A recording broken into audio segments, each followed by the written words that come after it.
24 नवंबर की कॉल पुरअमन तौर पर शुरू होकर पुरतशद्दुद बनकर सामने आई। मुजाहिरीन की जानिब से पुलिस पर बराह रास्त फायरिंग की गई। 1151 मुल्जिमान को गिरफ्तार कर लिया। 64 अफगान शहरी आरपीओ रावलपिंडी बाबर सरफराज अल्पा की सीपीओ रावलपिंडी और डीपीओ अटक के हमरा प्रेस कॉन्फ्रेंस। कहा 24 नवंबर को हजारों की तादाद में लोग रावलपिंडी में दाखिल हुए। मुजाहिरीन ने मोटरवे पर न सिर्फ आग लगाई बल्कि 11 पुलिस की गाड़ियों को भी जलाया। मुजाहिरीन ने पुलिस पर पथराव और आंसू गैस के शेल फेंके। एसएसपी समेत 170 एहलकार जख्मी, 25 एहलकार इस वक्त तशवीशनाक हालत में हैं। पुलिस ने 32 मुकदमा दर्ज कर लिए। आरपीओ का कहना था मुजाहिरीन तरबियत याफ्ता थे, सरकारी वसाइल का भरपूर इस्तेमाल किया गया। डीपीओ अटक बोले, कहा गया पुलिस रेत की दीवार साबित हुई, हमने इंसानी जानों को बचाया। अटक पुलिस की जानिब से मुजाहिरीन का एक भी बंदा जख्मी नहीं हुआ।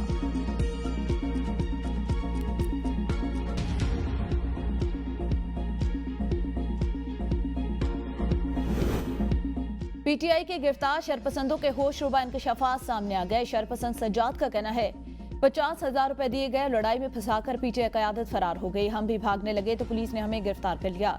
खुर्शीद अमान ने कहा कारोबार के सिलसिले में इस्लामाबाद आ रहा था, ट्रांसपोर्ट का मसला होने की वजह से इन शरपसंदों की गाड़ी में बैठ गया।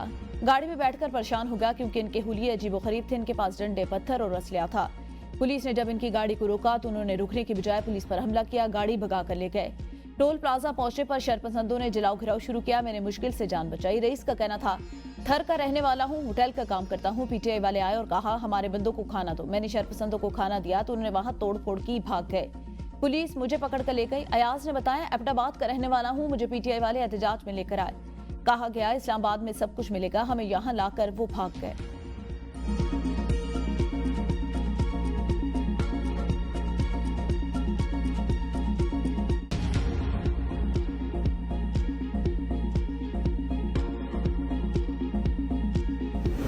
खैबर पख्तूनख्वा हुकूमत का साना डी चौक को कौमी और बैनुल-अक़वामी फोरम्स पर उठाने का ऐलान। तर्जुमा सूबाई हुकूमत बैरिस्टर सैफ कहते हैं डी चौक में निहत्ते कारकुनों पर गोलियां बरसाई गईं। नून लीग का हर दौर जुल्म बर्बरियत की दास्तानों से भरा पड़ा है। इंसानी हुकूक की बैनुल-अक़वामी तंजीमों के साथ बर्बरियत के इस वाक़े को उठाया जा रहा है। हर दौर का जुल्म पिछले दौर का जुल्म भुला देता है। सानिया मॉडल टाउन में हामला खवातीन को निशाना बनाया गया था।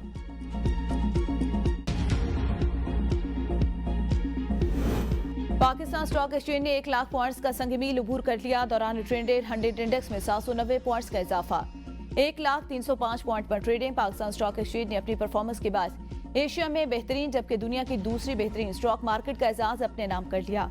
मार्केट ने 60% से ज्यादा रिटर्न सरमायाकारों को देने का रिकॉर्ड कायम किया। मुआशी अशारिये बेहतर होने से मार्केट में सरमायाकार सरगर्म। नवंबर पाकिस्तान स्टॉक एक्सचेंज की तारीख में रिकॉर्ड का महीना साबित। एक साल कब स्टॉक मार्केट 58,858 पॉइंट्स पर मौजूद थी।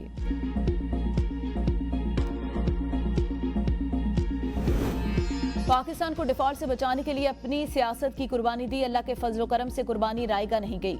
वजीर आजम की पाकिस्तान स्टॉक एक्सचेंज में 100 इंडेक्स के 1 लाख पॉइंट से तजावुज करने पर पूरी कौम को मुबारकबाद। हुकूमती पॉलिसियों पर कारोबारी बिरादरी और सरमायाकारों के भरोसे की अक्कासी करार देते हुए कहा कौम से अहद किया है कि मुल्क की मईशत, इस्तेहकाम और मुल्क की तरक्की के लिए हर मुमकिन इकदाम उठाऊंगा।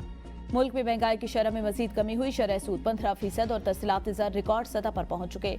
संग मील को अबूर करने के लिए हुकूमती मुआशी टीम और सरमायाकारी के फरोग के लिए मसरूफ़ अमल हुकाम लायक तहसीन मुल्क की तरक्की के लिए यूं ही मेहनत करते रहेंगे। मुल्क की इस्तेहकाम और तरक्की के दुश्मन मुल्क को दोबारा डीरेल करने के मजमूम और नाकाम कोशिश कर रहे हैं। हम मुल्क की तरक्की और खुशहाली के दुश्मनों को अपने मजमूम मकासद में कामयाब नहीं होने देंगे।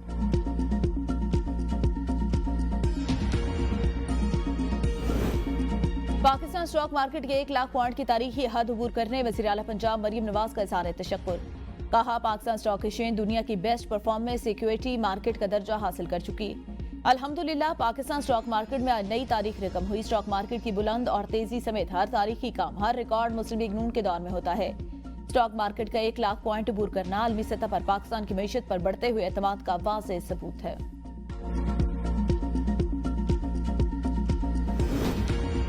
गवर्नर सिंध कामरान टिसोरी बोले मुआशी बहरान के दौरान आज अच्छी खबर सुनी।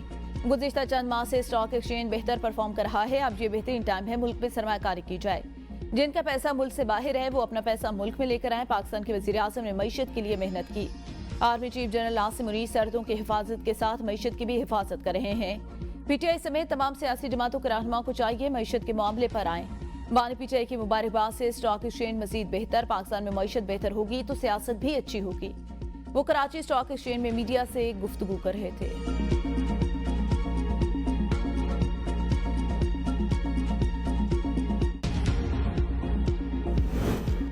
लीडर फ्रंट पर होते कारकुनों पर फायरिंग हुई तो उन्हें छोड़कर फरार क्यों हुए?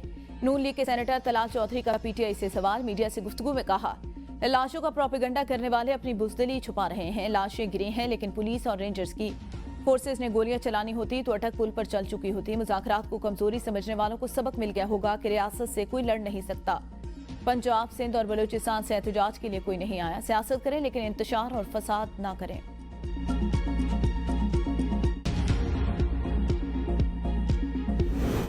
दो दिन पहले ये लग रहा था कि मामला सुलझ गए। कहा जा रहा था तहरीक इंसाफ और पाबंदी लगाएंगे।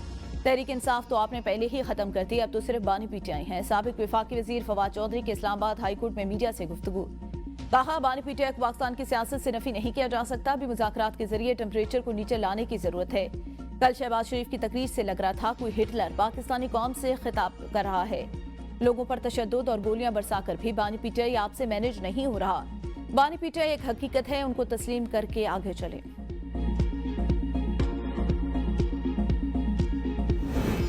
पीटीआई के मुजाहिरीन को आंसू गैस शेल कहां से मिले? खैबर पख्तूनख्वा पुलिस में तहकीकात शुरू।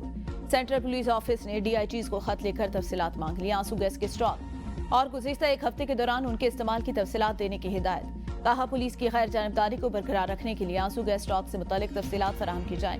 महकमा पुलिस के गैर सियासी रहने से मुतालिक 21 नवंबर को खत लिखा गया था।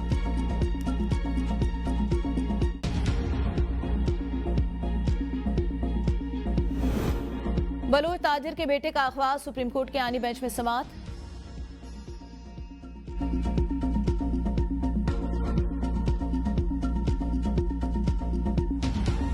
बुशरा बीबी की हमशीरा का अहम बयान सामने आ गया। उनकी जानिब से कहा गया कि बुशरा बीबी को अली अमीन गंडापुर की जानिब से हिरासत में और हब्से बेजा में रखा गया है। पीटीआई का अगला लाअमल क्या हो सकता है, उस पर भी बात की गई। एबीएन न्यूज के प्रोग्राम सवाल से आगे में मरियम वटू ने बात करते हुए कहा कि जो बुशरा बीबी हैं वो अपनी मर्जी से इस्लामाबाद छोड़कर नहीं गई। उन्हें अली अमीन गंडापुर की जानिब से हब्से बेजा में रखा गया। हमारा किसी किस्म का राब्ता नहीं।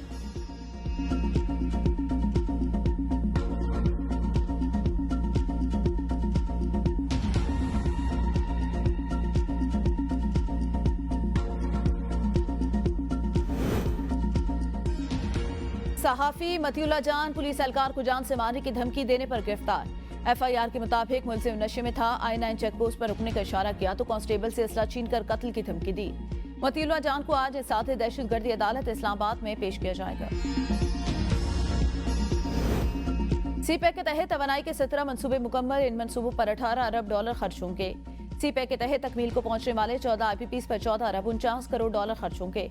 सीपैक के तहत मजीद 7 IPPs मंसूबे तकमील के मरहले में, जिन पर 7.5 अरब डॉलर अखराजात का तखमीना। मुकम्मल मंसूबों में कोयले के 6, सोलर का 1, विंड पावर के 4 मंसूबे शामिल।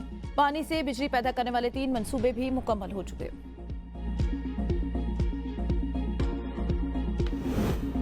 सदाती ऑर्डिनेंस के खिलाफ बाग में कौम परस्त तंजीमों का एहतजाज। आजाद कश्मीर हुकूमत की जानिब से नारेबासी मतनासी ऑर्डिनेंस फौरी वापस लेने का मुतालबा। सदाती ऑर्डिनेंस की मनसूखी तक एहतजाज जारी रखने का ऐलान। पुलिस की भारी नफरी तैनात।